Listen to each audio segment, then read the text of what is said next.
Tirupattur ஆலங்காயத்தில் GST எளிமைப்படுத்தல், வியாபாரிகள் மீதான நோட்டீஸ்கள் மற்றும் தேநீர் விலை உயர்வு குறித்து வணிகர் சங்க பேரமைப்பு தலைவர் விக்ரமராஜா நியூஸ்7 தமிழுக்கு விளக்கம் அளித்தார்.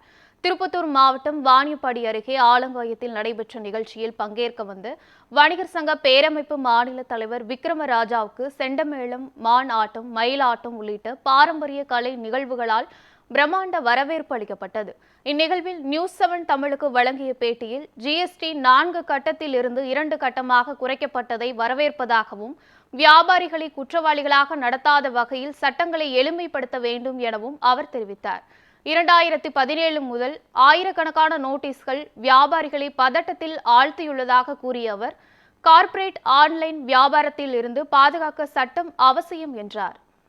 திருப்பத்தூர் மாவட்டம் ஆலங்காய சங்கத்திலே பல்வேறு தீர்மானங்கள் எடுப்பதற்கு வணிகர்களை ஒன்றிணைத்துக் கொண்டிருக்கிறோம்.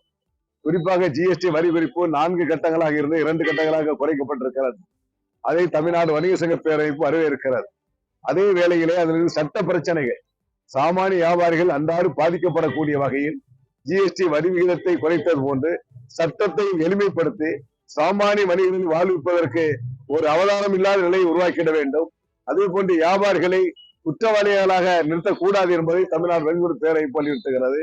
குறிப்பாக 2017 இருந்து எல்லா வியாபாரிகளுக்கும் நோட்டீஸ், ஆயிரக்கணக்கான நோட்டீஸ் தமிழகம் முழுவதும் வந்து கொண்டிருக்கிறது.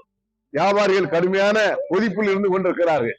தன்னுடைய வணிகத்தை முழுமையாக செய்ய முடியாத நிலையில் இந்த ஜிஎஸ்டி வரி விதிப்பால் ஏற்கனவே கணக்கு சமர்ப்பிக்கப்பட்ட கணக்கு, அந்த அதிகாரிகள் கணக்கை சரிபார்த்து கையெழுத்திட்ட கணக்கு இப்பொழுது அதிகாரிகள் சரியில்லை என்பது நியாயம் என்று சொன்னால் யார் மீது நடவடிக்கை எடுப்பது? அரசாங்கம். அந்த அதிகாரிகள் மீது நடவடிக்கை எடுப்பதா, வியாபாரிகள் மீது நடவடிக்கை எடுப்பதா என்ற கேள்விக்குறி எழுந்து கொண்டிருக்கிறது. ஆகவே அரசு அதை மறுபரிசீலனை செய்ய வேண்டும். நோட்டீஸ்கள் அனுப்புவதை உடனடியாக நிறுத்தப்பட வேண்டும் என்பதை தமிழ்நாடு வணிகர் பேரமைப்பு வலியுறுத்துகிறது.